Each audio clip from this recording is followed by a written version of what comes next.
B. Complete the square.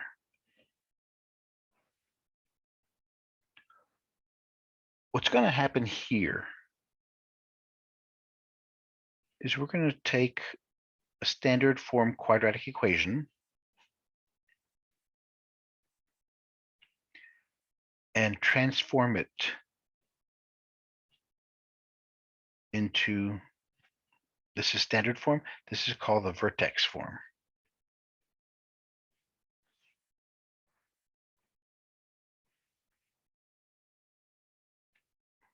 Because looking at this equation, it tells us that the vertex is at B, C.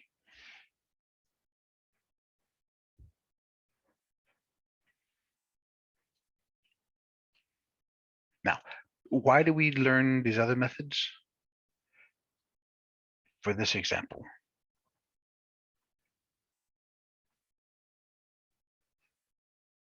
Can you factor this? The answer is no. What times what is 10? When you add them, you get 6. 10 and 1, 5 and 2. So it's not factorable. So we can't use factoring. So we have to use something else. This is where complete the square and the quadratic formula come in.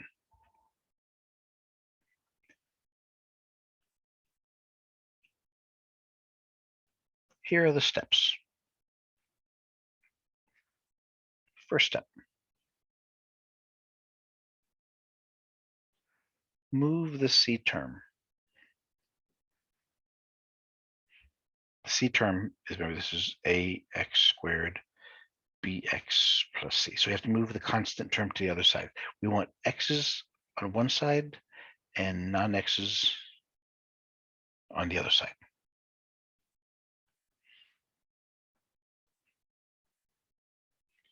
We subtract 10 from both sides.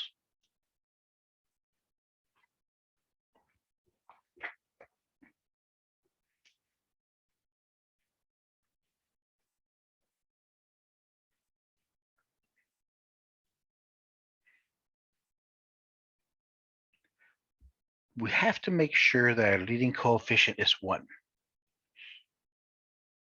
If a is 1, we're in good shape. If not, then divide by a across the board.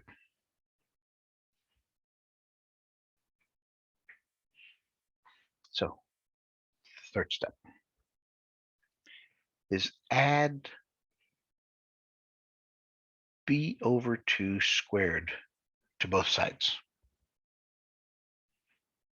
Remember, the b term is whatever's in front of the x. The b term is whatever's in front of the x. So in this case, it's 6. So we have 6x plus 6 divided by 2 squared. Negative 10 plus 6 divided by 2 squared.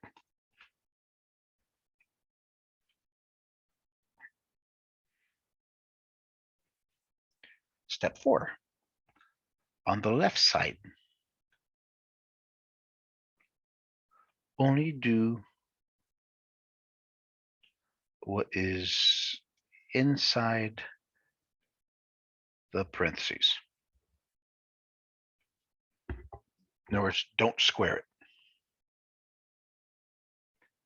The right side, you work it out.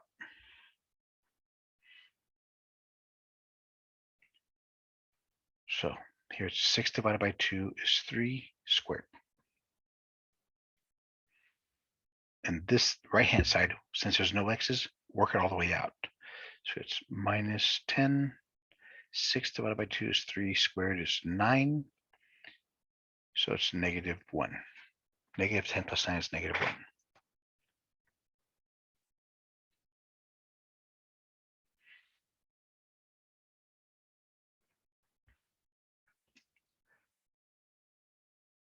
Now this is where you complete the square.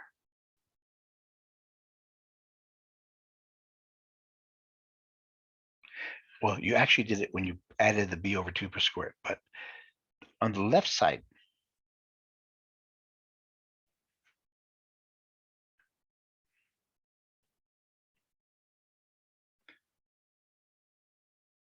put whatever is under the squares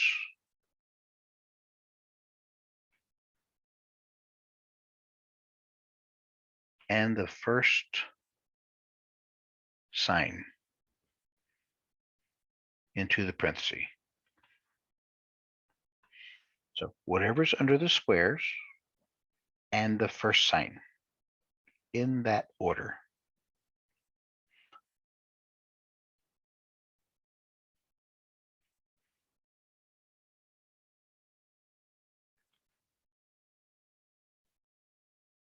So we have x plus 3 squared is equal to -1.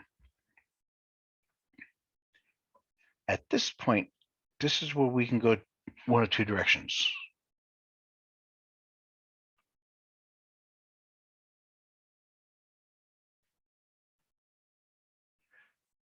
We could put it in vertex form.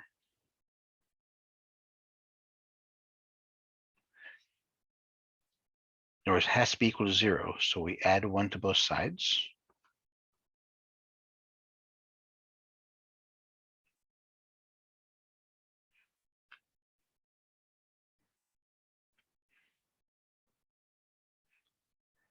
And we see our vertex is at -3. It's always opposite what's inside the parentheses, and +1. That's where your vertex is. It's in quadrant 2.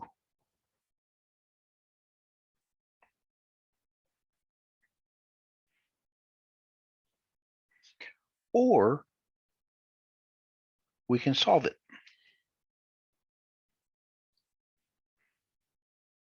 X plus 3 squared equals -1.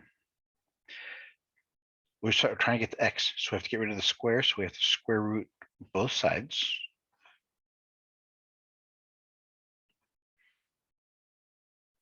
Square and square root cancel.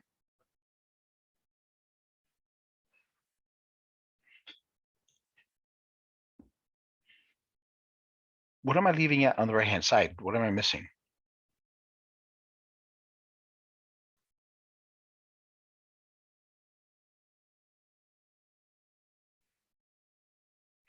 The plus or minus.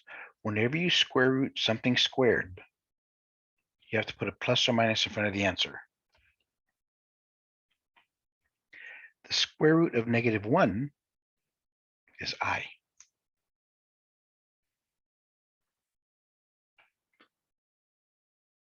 Subtract 3 from both sides. X is -3 plus or minus I.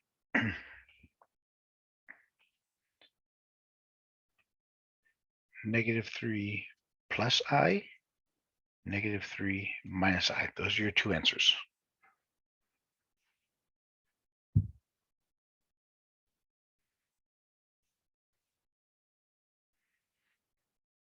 Then solve.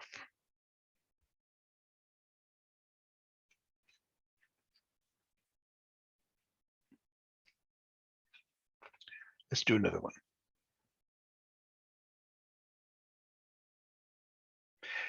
Yeah, this one, as you can see, the reason it's not factorable is because it had imaginary answers. When you factor them, like we did earlier, they always come out with x equals this, x equals numbers. But these are imaginary numbers, so you can't factor it.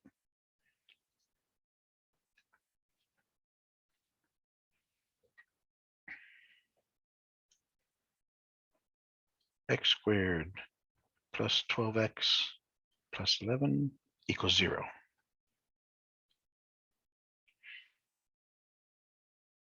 Your leading term is 1. That's good.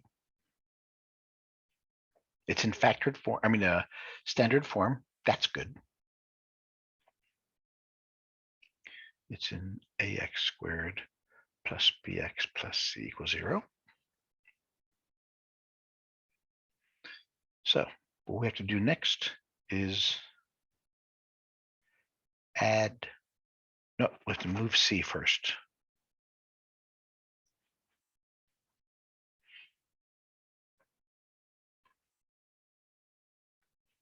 So we subtract 11 from both sides.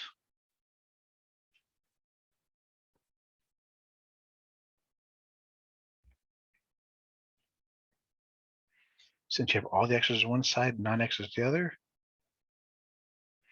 now we can add b over 2 squared to both sides.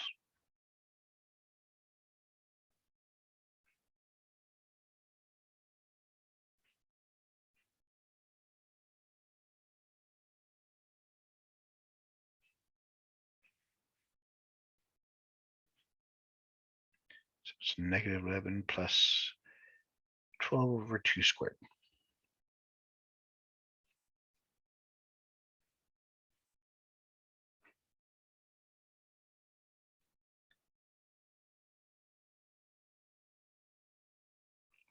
Left side, only do what's inside the parentheses.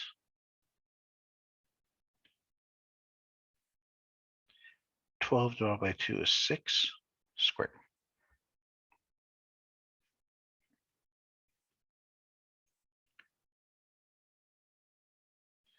Right side, solve it all the way out.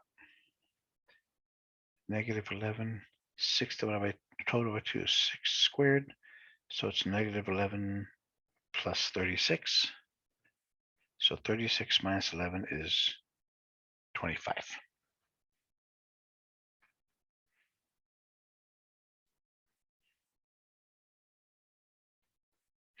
So now we're back to a trinomial and a number. So we put inside the parentheses.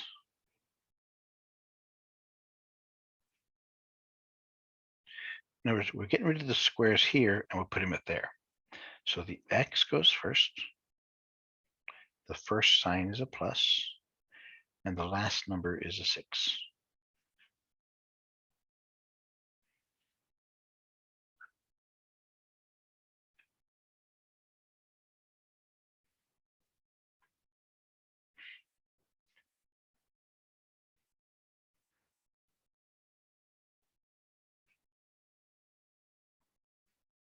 At this stage, if you want to find out what the vertex is,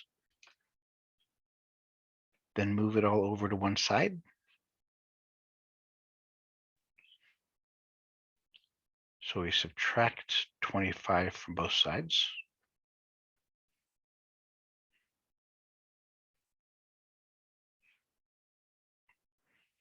We see that our vertex is at negative 6, negative 25, which is the third quadrant.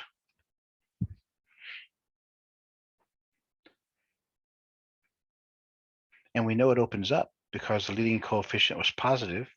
So we're going to have 2 real solutions.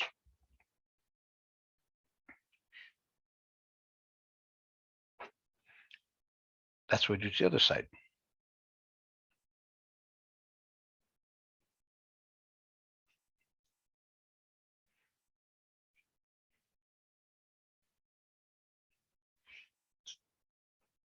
Square root both sides. Square and square root cancel, so we have x plus 6 equals plus or minus. Square root 25 is 5.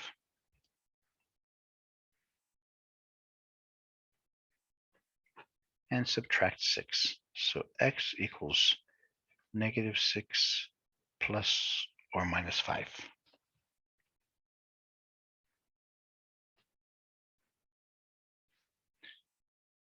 X equals negative 6 plus 5. X equals negative 6 minus. Let's take one of each of these. X equals negative 1. X equals negative 11. Actually, that's just the same ones we got last time when we factored them. Remember, when we factored it, we had x plus 11, x plus 1. which gave us -11, -1.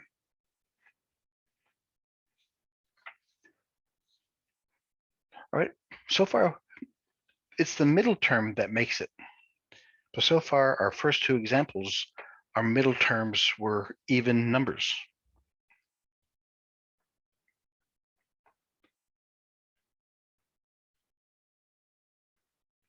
How about if I gave you this one?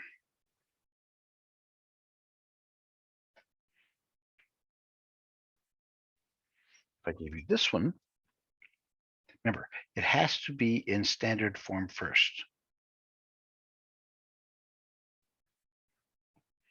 So our first step is we have to move the 3x over. 2x squared minus 3x minus 1 equals 0.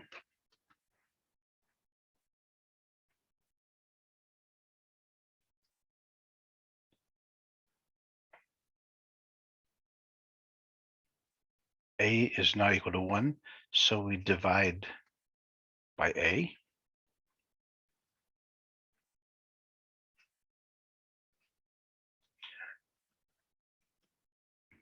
Keep track of this, because if we put it back in vertex form, we have to put that 2 back. Right now, we're just making it simple. So we have x squared minus 3 over 2x minus 1/2 equals 0.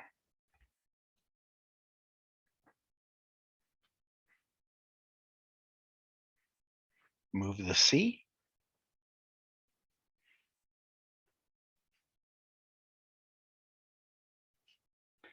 So we add 1/2 to both sides.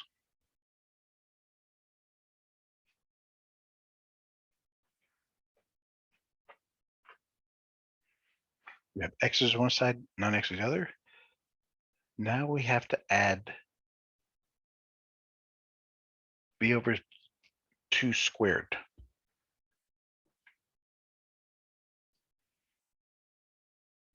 Yeah, see? Now b is a fraction.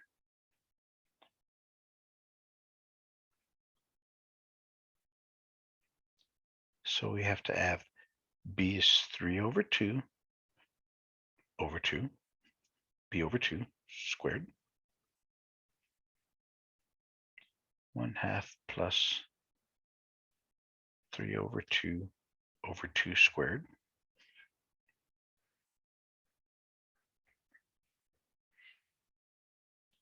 So what we have here, 2 is over 2 over 1. So it's a fraction over a fraction.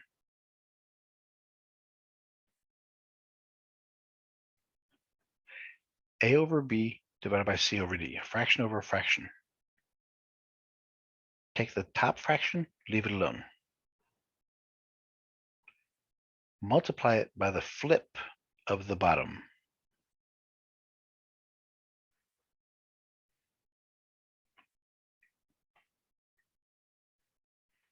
And then multiply them. So what we have here, with that logic, is 3 over 2 times 1 over 2 squared.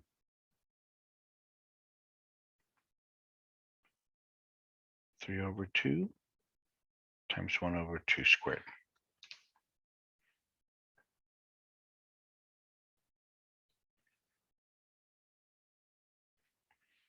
Nothing cancels, so multiply across. 3 times 1 is 3, 2 times 2 is 4 squared.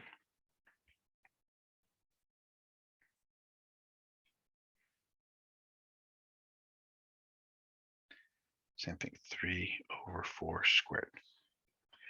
We have to work out this side. 1/2 plus square both of those. 3 over 4 squared is 3 squared over 4 squared. 9 over 16.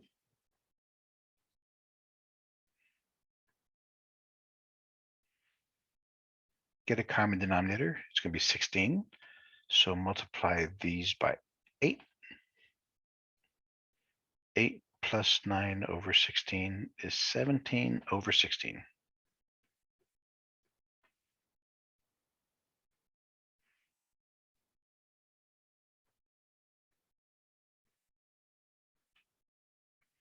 And the right-hand side left-hand side just stays the same. So yeah, the right-hand side is the most moving part. 3 over 4 squared is 9 over 16. 1/2 plus 9 over 16. Get a common denominator. It's 6 plus 2 goes into 16 8 times. So multiply by 8, top and bottom. 8 plus 9 is 17, and 16 is on the bottom.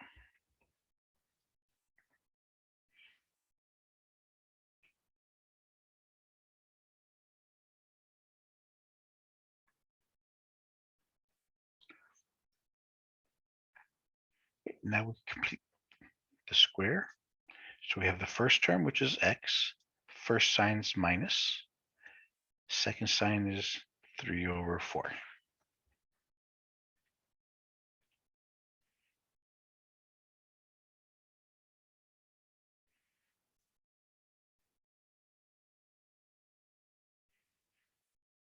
Again, we can put it in vertex form, or we can try to solve it. Let's go ahead and solve it. Square root both sides. We have x minus 3/4. So you can separate those.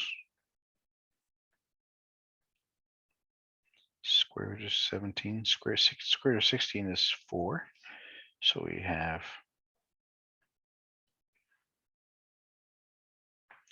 plus or minus. Because whenever you cancel out a squared, you have to put a plus or minus there.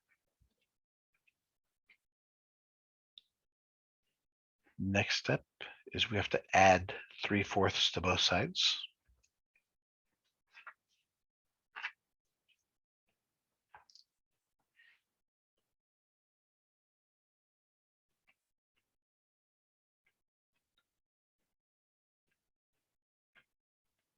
So we add 3 over 4 to both sides.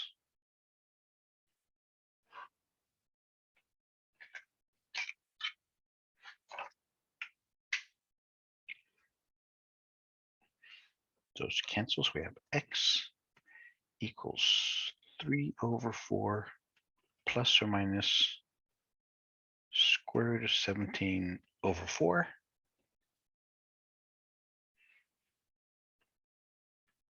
Since we have a common denominator,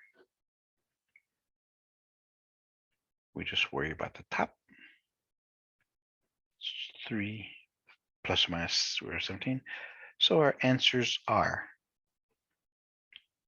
3 plus square root of 17 over 4, comma, 3 minus square root of 17 over 4.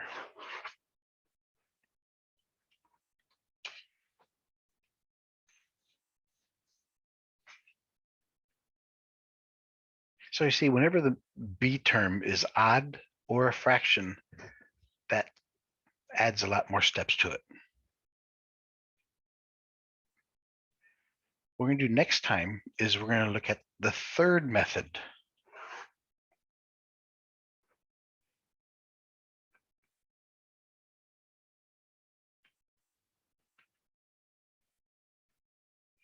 The quadratic formula.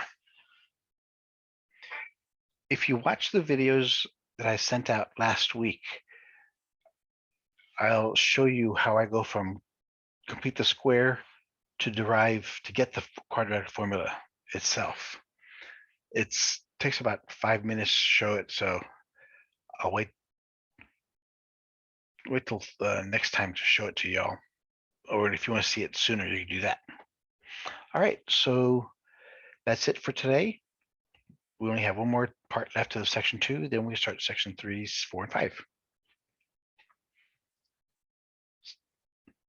So how's everybody doing?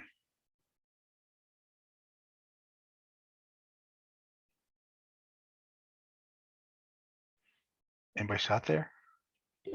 Yes. So what do y'all think? It's okay? Yes. Yeah, definitely. When you do the homework, remind me. Oh, actually, that's what we'll do next time. After we finish the quadratic formula next time, we're going to do sections 1 and 2 homework in class. So I want you to take a look at it, see how well you can do it first, and then we'll do it all on Monday. All right? Actually, or do you guys want to meet on Friday too? So the more we can do now, the sooner we can finish up all the stuff.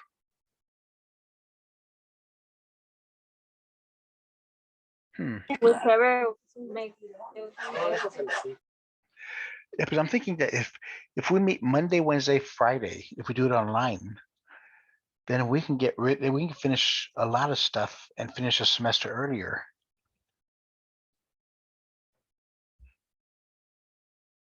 Okay, I'll send it out as a question, see if everybody wouldn't mind, because it's only you 4 that show up to the classes online. Everybody else waits for the copy of it. So let's send it to the chat. Who wouldn't mind having a Monday, Wednesday, Friday course so we can finish up the semester early? Yes, Emmanuel, you stayed this time. Yes. I saw your name pop up, pop off, pop off, pop on. So is anybody against meeting on Friday also? What time do you work on Friday? Okay, Monday, Wednesday. Okay, let's leave it Monday, Wednesday then. So it'll give us, okay.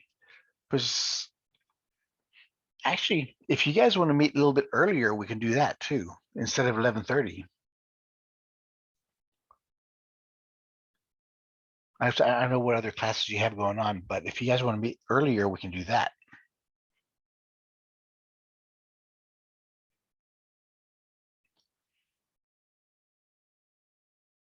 Okay, yeah, but if you have to go to work at 1,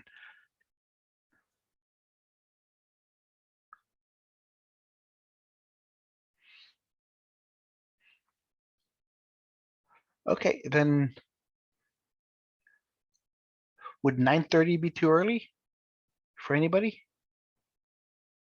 If we meet from here on out at 9:30 or at 10 o'clock, one of the two, or either or. Okay, and Jackie's okay with it also.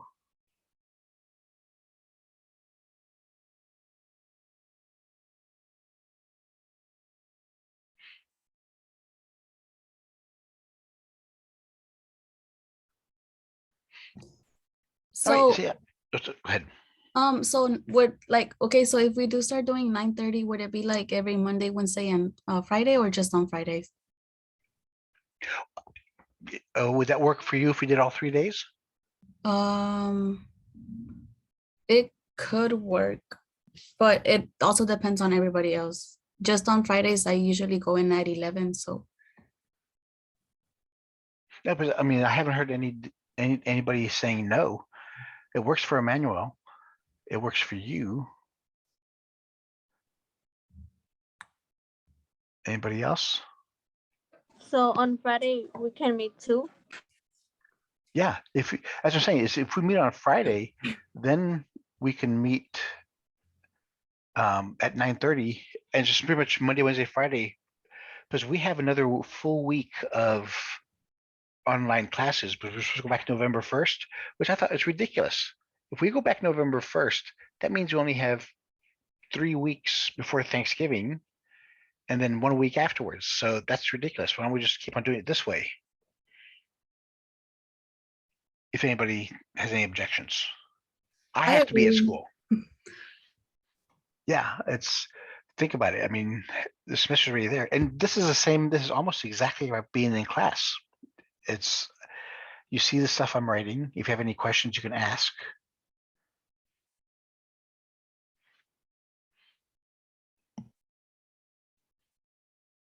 Well, personally,